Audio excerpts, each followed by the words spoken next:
Today I will be explaining on how wastewater treatment processes work in a recirculating aquaculture system, specifically a koi pond. In order to maintain the proper perimeters for koi fish to thrive, there are many products out there in the market that you can find.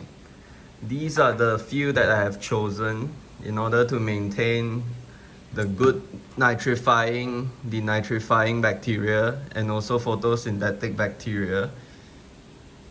Other than that, clay helps to keep the general hardness and carbonate hardness within high enough levels for the fish to be vibrant and display their colors. There are actually many parameters to take into account when raising koi fish. The most important of the three should be ammonia, nitrite, and chlorine. These three should preferably be always at 0 ppm because they are extremely toxic to fish, and even a bit of it in your pond can cause problems for the fish and mortality.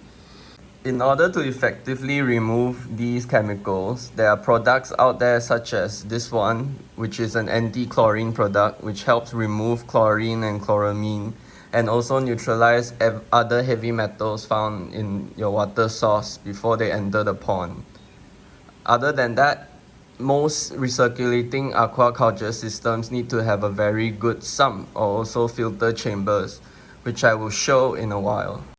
Another important compound is salt. Salt is very important in freshwater ponds, especially for koi. Koi can tolerate up to 0.5 parts per trillion. Hence, it is always recommended to put at least a 0.3 ppt percentage of salt or salinity in your koi pond in order to effectively kill most of the parasites. This is a skimmer. It is important as it helps remove scum and other debris from the top of the surface of the pond, such as uneaten food, insects, leaves. Also, the vortex effect is very good for diffractioning water. This here is an oxygen pump. It aerates the pond with a lot of dissolved oxygen. All living things need high oxygen in order to thrive. The same applies for koi. As you can see, the pond is well aerated. And also, the algae growth at night will consume oxygen for anaerobic respiration. Hence, it is always recommended to keep your pond well aerated, especially at night, so the fish do not die from low oxygen content. This is an outflow which is used when during water change. Water changing is one of the most effective ways of removing nitrate.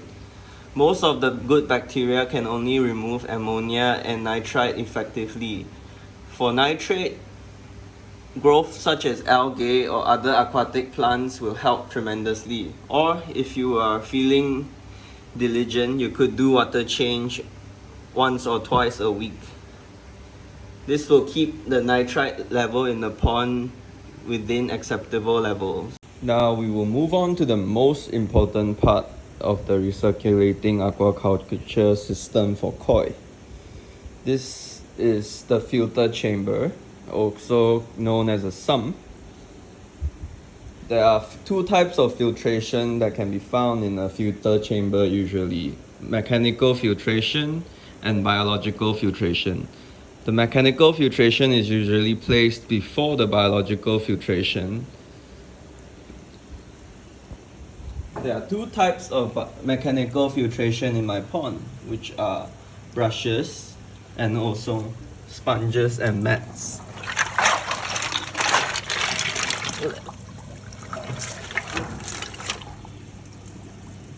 These mechanical filters help filter out larger wastes like string algae, leaves, fish waste, leftover food. Over time, they can also become biological.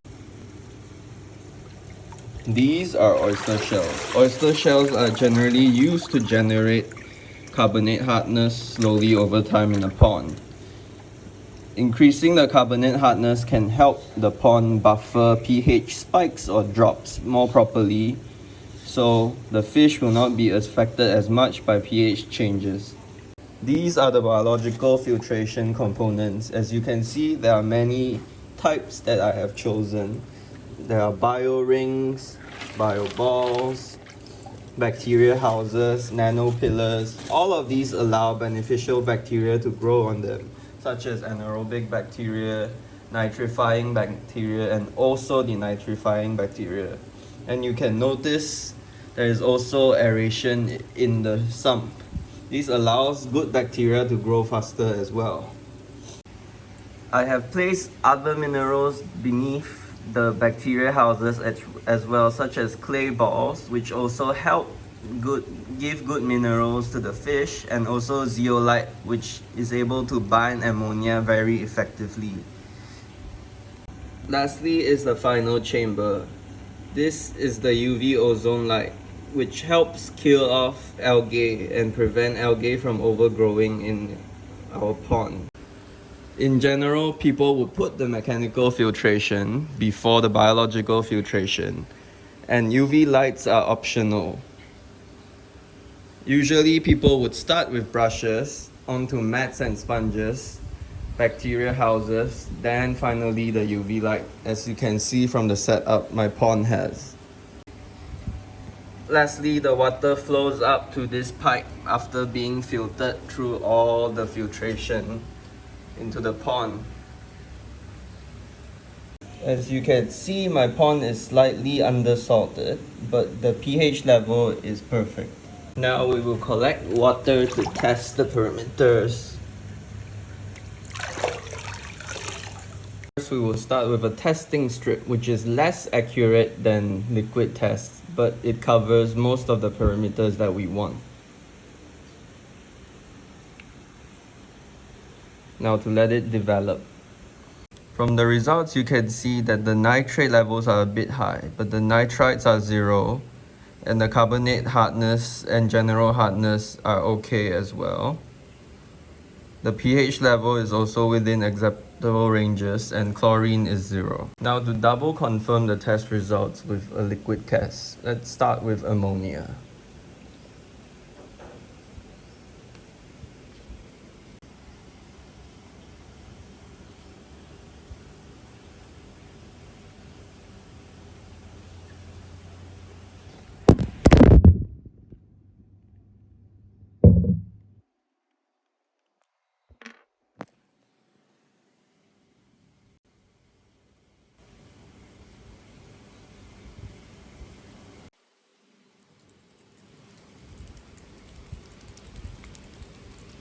Now to wait 5 minutes for it to develop. Now for nitrite.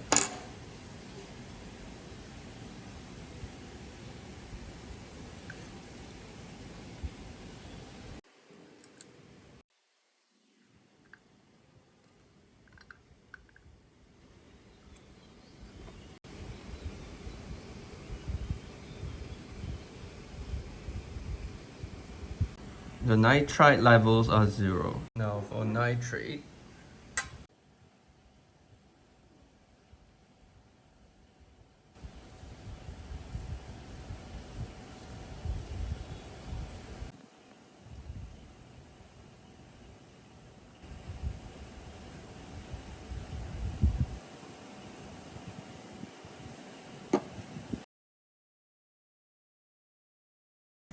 The ammonia levels are 0.25. Ideally, it should be as close to 0 as possible, but it is very hard to achieve, especially if you have an overstocked pond.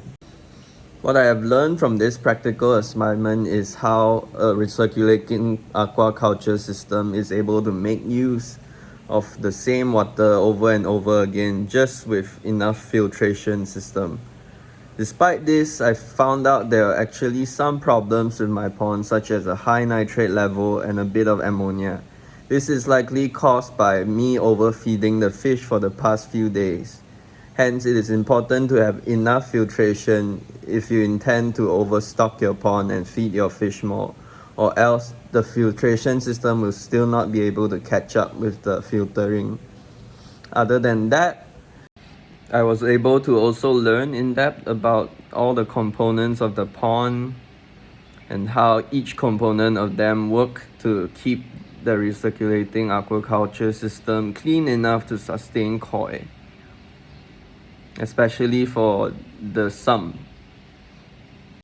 Lastly, I came to be able to admire the beauty of Japanese koi. Before this, it was mostly my father maintaining the pond and keeping it clean. Now I think I will also take up Japanese koi keeping as a hobby.